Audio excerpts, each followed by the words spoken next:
अस्सलाम वालेकुम my chemist family. ये है आपका favourite channel your free academia. उन बच्चों का चैनल जो केमिस्ट्री समझकर पढ़ना चाहते हैं। रट्टे वालों के लिए है कोई और चैनल। सब बोलें 10 time my passion my chemistry. Now study time starts.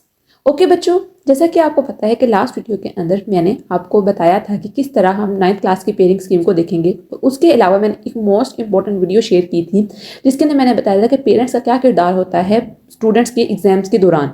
तो बच्चों, आपने पेरेंट्स को वीडियो लाजमन दिखाएं, ठीक है। और अगर पेरेंट्स ने वो वीडियो देखी है तो ज़रूर उसके ऊपर अमल करें ताकि स्टूडेंट्स जो हैं वो मोटिवेट हों और बहुत अच्छे तरीके से पढ़ाई कर सकें और उनके मार्क्स आएँ। आज की वीडियो में हम इंशाल्लाह पेयरिंग स्कीम देखेंगे 10th क्लास की, और इसके साथ साथ मैं आपको बताऊंगी कि किस तरह हम थोड़े चैप्टर्स की तैयारी करके पूरे के पूरे मार्क्स हासिल कर सकते हैं। तो बच्चों, ये वीडियो लाजमन आपने देखनी है और एंड तक देखनी है ताकि आप लोग कोई पॉइंट मिस ना करो। तो बच्चों, चलते हैं अपनी वीडियो की तरफ। वीडियो स्टार्ट करने से पहले मैं आप सबसे रिक्वेस्ट करती हूँ कि वीडियो को लाइक करें, एक अच्छा सा कमेंट करें, चैनल को लास्ट में सब्सक्राइब करें और बेल आइकन को प्रेस करें ताकि नई आने वाली वीडियो आप तक फौरन पहुंच जाए। ओके बच्चों, अगर हम सबसे पहले बात करें टोटल मार्क्स की, तो आपके जो टोटल मार्क्स होते हैं वो होते हैं 75, ठीक है। उसमें से जो 15 मार्क्स होते हैं वो तो चले जाते हैं आपके एमसीक्यूज के अंदर, और जो बाकी रिमेनिंग मार्क्स होते हैं वो आपकी शॉर्ट क्वेश्चन आंसर्स के होते हैं और लॉन्ग क्वेश्चन आंसर के होते हैं। बच्चों, आपको पता है कि जो पेयरिंग स्कीम होती है बेसिकली वो किस लिए होती है कि स्टूडेंट को मेंटली थोड़ा सा रिलैक्स किया जाए कि आपने ये चैप्टर ज़्यादा इंपॉर्टेंस देनी है, इनको ज़्यादा तवज्जो से तैयार करने हैं, और जो बाकी हैं वो आपने मॉडरेटली तैयार करने हैं, ठीक है। जो चॉइस होती है वो इसलिए दी जाती है कि बच्चे ने अगर आपने इंपॉर्टेंट चैप्टर्स तैयार कर लिए हैं तो अगर उसको डाउट है कि अपना एक क्वेश्चन उसका रॉन्ग है तो वो चॉइस वाला क्वेश्चन कर सकता है। आज हम इस वीडियो में वो भी देखेंगे कि किस तरह हमने पूरा पेपर भी अपना तैयार करना है, और अगर खुदा ना खास्ता हमें कोई मसला आ रहा है और हम लोग पूरे पेपर तैयार नहीं कर पा रहे हैं तो किस तरह हमने अपने चॉइस के क्वेश्चन को अटेम्प्ट करना है ताकि हमारी तैयारी अच्छी हो जाए और हमारे अच्छे नंबर आ जाए। तो बच्चों, सबसे पहले हम एमसीक्यूज देखते हैं। इसके टोटल आपके 13 चैप्टर्स होते हैं, जिसके अंदर चैप्टर नंबर 1, 2 और 3 में से 2 एमसीक्यूज आते हैं और चैप्टर नंबर 5 में से भी 2 आते हैं, जबकि चैप्टर नंबर 4, 6, 7, 8 और 9, और उसके बाद हमारे पास चैप्टर नंबर 10 से 1 आता है। 11 और 12 में से कोई एमसीक्यूज नहीं आते, जब चैप्टर नंबर 13 में से आता है 1 एमसीक्यूज। आप इसका स्क्रीनशॉट लेना चाहो तो स्क्रीनशॉट भी ले सकते हो, वरना मैं इनको अपने व्हाट्सएप चैनल की जो ग्रुप है उसके ऊपर शेयर कर दूंगी। उसका लिंक जो है वो डिस्क्रिप्शन में है, आप वहां से आकर उसको फॉलो कर लो। मैं वहां पर चीज़ें इसलिए शेयर करती हूँ कि खुदा ना खास्ता कि आपके पास अगर नेट नहीं है तो आप लोग वहां से उसको देख सकते हो, अब्रप्टली जल्दी से देख सकते हो, लेकिन जो बात जरूरी होती है वो मैं इसी वीडियो में बताती हूँ, ठीक है। सारी बातें आप हिंट्स हैं, टिप्स हैं, वो मैं लिख के नहीं दे सकती हूँ, ठीक है। वो मैं आपको समझाऊंगी जैसे जैसे बात आएगी, जैसे जैसे एमसीक्यूज या उसके शॉर्ट क्वेश्चन आएंगे तो मैं आपको समझाती रहूंगी साथ साथ। तो देख लो, आप लोग वीडियो पहले देखा करो, ठीक है। उसके बाद फिर आप अपने पास वो चीजें सेव रखा करो। तो ये हमारे पास हो गया एमसीक्यूज का पोर्शन। उसके बाद अगर चले हम शॉर्ट क्वेश्चन आंसर के ऊपर, तो सबसे पहले हमारे पास क्वेश्चन नंबर 2 के शॉर्ट क्वेश्चन आंसर आ रहे हैं और वो आए चैप्टर नंबर 1, 2 और 3 में से, ठीक है। टोटल मार्क्स आपके इसके 12 होते हैं। आपको पता है कि आपको 9 क्वेश्चन आएंगे जिसमें से आपने कितने करने हैं, 6 क्वेश्चन अटेम्प्ट करने हैं, ठीक है। अब 6 में से आप अगर चैप्टर नंबर 1 और 2 को अच्छी तरह तैयार कर रहे हो तो इसका मतलब है कि आपके 6 क्वेश्चन जो हैं वो तैयार हो चुके हैं, ठीक है। आपके 12/12 मार्क्स इसमें से आ सकते हैं, बट शर्त ये है कि आपने ये 2 चैप्टर्स बहुत बहुत अच्छे तरीके से करने हैं, ठीक है। इसका ये हरगिज मतलब नहीं है कि आपने चैप्टर नंबर 3 को टच तक भी नहीं करना, नहीं बच्चों, इसमें से शॉर्ट एमसीक्यूज आ रहे हैं, ठीक है। एमसीक्यूज भी आएगा और लेक लॉन्ग भी आएगा, तो आपने इस तरह देखना है। अपने आपको शॉर्ट क्वेश्चन आंसर की तरफ से भी देखना है, एमसीक्यूज की तरफ से भी देखना है और लॉन्ग क्वेश्चन आंसर की तरफ देखना है। ये ना कि आप शॉर्ट क्वेश्चन आंसर को ज्यादा तवज्जो दे दो और बाद में आपके एमसीक्यूज में और लॉन्ग क्वेश्चन आंसर में गड़बड़ हो जाए, ठीक है। तो चैप्टर नंबर 1 और 2 को अगर आप बहुत ज्यादा इंपॉर्टेंस दे रहे हो, उसको अच्छी तरह याद कर रहे हो, तो आपके यहाँ से 6 क्वेश्चन जो है वो अटेम्प्ट हो जाएंगे। और चैप्टर नंबर 3 जो है उसको भी आपने करना है। मैं बार बार इसलिए बच्चों को कहती हूँ कि पेपर के दौरान जब आप पेपर की प्रैक्टिस कर रहे हो, घर में हो, आपको ऑफ मिल चुके हैं पेपर अपने इंस्टीट्यूशन से, तो आप बैठ कर तब पूरे चैप्टर्स तैयार करो। अपना हर एक चैप्टर ऐसे ही तैयार करो जैसे आपका सिर्फ एक चैप्टर का टेस्ट है, ठीक है। हर चैप्टर इस मोटिवेशन से तैयार करोगे तो फिर आपके 75 मार्क्स आएंगे। अगर आप at the start of the preparation आप लोग एक्स्ट्रा ब्रेक्स ले रहे हो, आप लोग छोड़ रहे हो चीज़ों को, तो फिर एंड तक क्या होगा, आपको खुद समझ नहीं आएगी कि आपने कौन सी चीज़ करनी है, कौन सी चीज़ नहीं करनी है, ठीक है। और इसके अलावा मोस्ट इंपॉर्टेंट टिप्स ये भी हो सकती हैं जो मैं आपको दूंगी, वो ये कि जो चैप्टर आप अच्छी तरह तैयार कर रहे हो वो आप साथ साथ अपने रफ रजिस्टर के ऊपर लिखते जाओ, ठीक है। एक रजिस्टर बना लो, कुछ पेजेस आप उसके टियर कर लो, एक स्टेपल कर लो उनको आपस में साथ कि आपने कौन से चैप्टर जो है वो अच्छी तरह कर लिए हैं, ठीक है। बुक पे मार्क कर लो किन चीज़ों की कौन सी चीज़ें जिनको ज़्यादा आपने इंपॉर्टेंस देनी है, इस तरह करके अपनी तैयारी लेके चलो, ठीक है। अपने आप को दिमाग को ज़्यादा टेंगल मत करो कि हम ये कर लेते हैं, हम वो कर लेते हैं, नहीं, पैटर्न से चलोगे तब आपके मार्क्स अच्छे आएंगे, ठीक है। और उसके बाद अगर हम चलें क्वेश्चन नंबर 3 की तरफ, जो भी शॉर्ट क्वेश्चन आंसर है उसके चैप्टर नंबर 4, 5 और 6 आते हैं, ठीक है।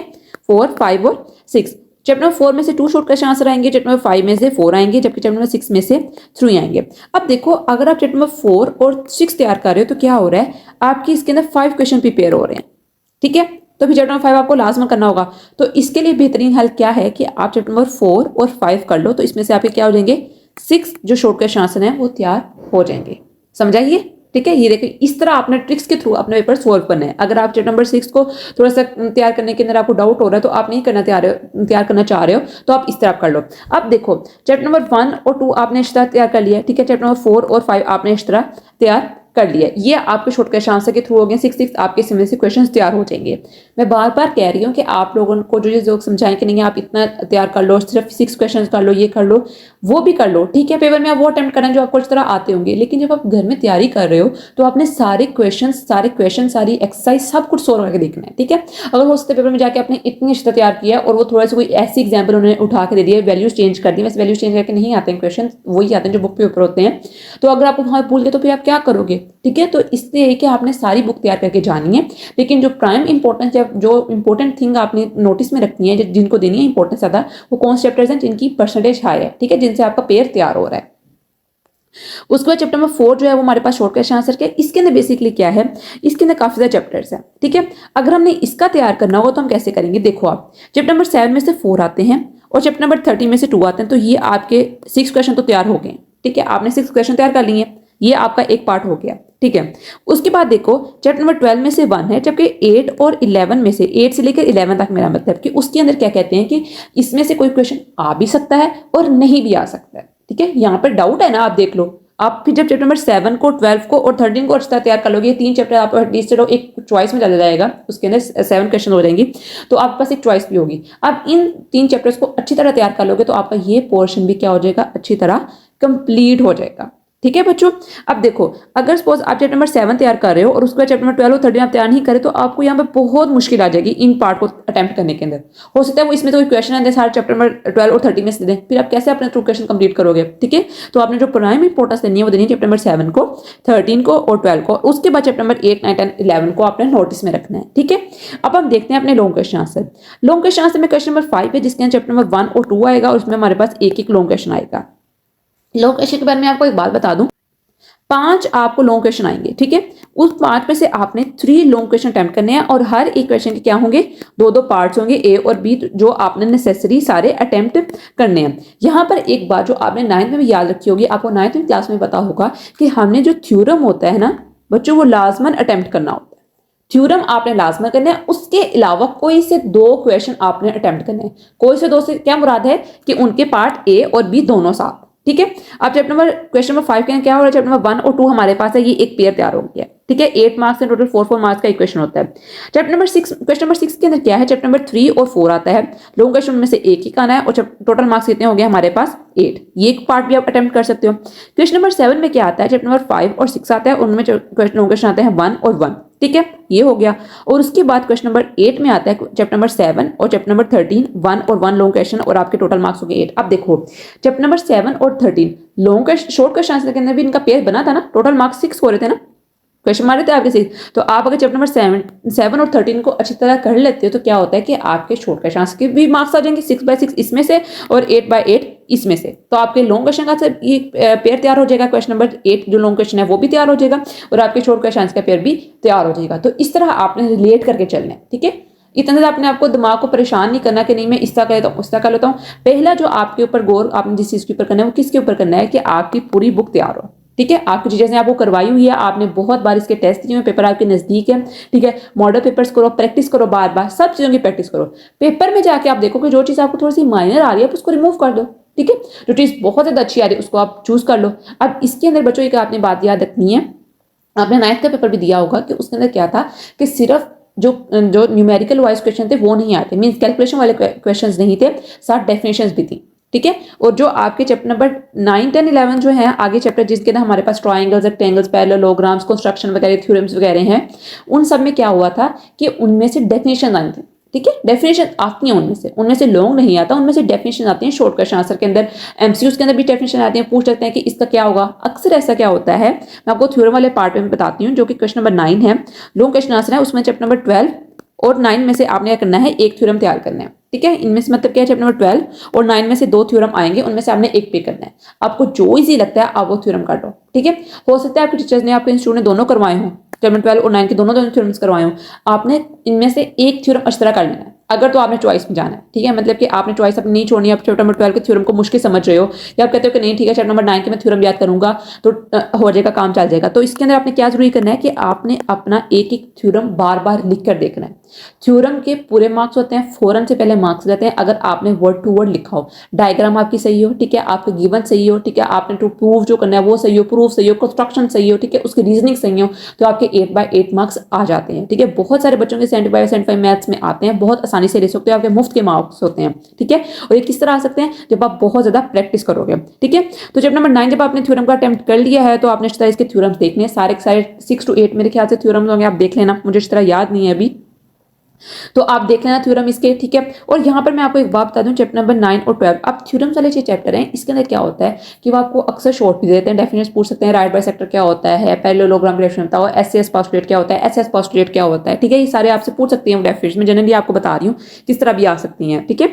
आप अगर चाहते हो कि मैं इसे गेस्ट पेपर दूं तो आप लोग मुझे कमेंट सेक्शन में लाजमी मेंशन करो, मैं आपको इंशाल्लाह इसका गेस्ट पेपर भी दूंगी। अच्छा, आप देखो यहाँ पर आप थ्योरम्स हैं, आपको पता है थ्योरम की एक स्टेटमेंट होती है जिसको आपने प्रूव करना होता है। अब अक्सर क्या करते हैं पेपर सेटर की, वो उन थ्योरम की स्टेटमेंट से ना आपको उठा के एमसीक्यू दे देते हैं और उसमें से कोई एक लाइन क्या कर देते हैं, मिस कर देते हैं, ठीक है। सपोज आपको कहते हैं कि ट्राइंगल की अगर एक साइड और एक एंगल बराबर है, मैं एग्जांपल के तौर पर बता रही हूँ, ठीक है, तो उसकी दूसरी साइड जो होंगी, बाकी 2 साइड्स और एंगल एक दूसरे के बराबर होंगे, ये एक जनरली मैंने स्टेटमेंट बनाई है, ठीक है। तो क्या होगा कि उसकी बराबर साइड्स इक्वल होंगी, कन्ग्रेंट होंगी, परपेंडिकुलर होंगी, तो क्या होंगी, तो आपके ज़हन में अगर थ्योरम की जो स्टेटमेंट होगी वो होगी, तभी आप इस एमसीक्यूज को सोल्व कर पाओगे, ठीक है। तो इन चीज़ों को आपने क्या करना है, अपने जहन में रखना है और इस तरह इनकी प्रैक्टिस करनी है। अगर मैं अपनी वीडियो को पूरा सम अप करूं तो मैं आपको जो टिप्स दूंगी इस हवाले से, 9th 10th आपने मैथमेटिक्स का पेपर तैयार करना है, तो सबसे पहले बच्चों जो टिप्स आती है वो ये आती है कि आपने अपनी पूरी बुक ही तैयार करनी है। पूरी बुक से मुराद ये है कि जो टीचर्स ने आपको चीज़ें करवाई हैं, ठीक है, आप टीचर्स को अच्छी तरह पता है कि आप किस में कैपेबल हो, क्या चीज़ें आसानी से बच्चे याद कर लेते हैं, उन चीज़ों को देखना है, न्यू चीज़ों की तरफ नहीं जाना, ठीक है। आप ये मत करो कि नहीं, अब आपके सपोज टीचर चैप्टर नंबर 9 के आपको थ्योरम्स करवाया, ठीक है, आप कहोगे कि नहीं यार 9th के थ्योरम मुझे थोड़े से बोलते हैं, मैं 12 के थ्योरम याद कर लेता हूँ, तो बच्चों आपको इस तरह 2 चीज़ें बोल जाएं। आपको टीचर ने 9 के थ्योरम कराए हैं, आपने उसके 12 टेस्ट दिए हुए हैं, तो आप 9th के थ्योरम्स को ही गौर करोगे, ठीक है। मैं बाकी एग्जाम्पल्स के तौर पर बता रही हूँ, क्वेश्चन के तौर पर बता रही हूँ कि जो चैप्टर्स आपको टीचर ने गौर फिक्र से करवाए हैं उनके ऊपर ज़्यादा इंपॉर्टेंस दिए, तो आप लोग वही चैप्टर्स तैयार करो, उन्हीं की बार बार प्रैक्टिस करो। उसके अलावा सेकंड पॉइंट जो मैं आपको कहूंगी कि ये कि आप अपनी बुक कंप्लीट करने के बाद मॉडल पेपर्स करो, गेस्ट पेपर करो, ठीक है, ये सारी चीजें प्रैक्टिस करो। और ये नहीं देखना कि आप लोगों को एक क्वेश्चन कर रहे हो तो कह रहे हैं ये तो आता है मुझे, इसका आंसर पता है, ये करने की जरूरत नहीं है, नहीं।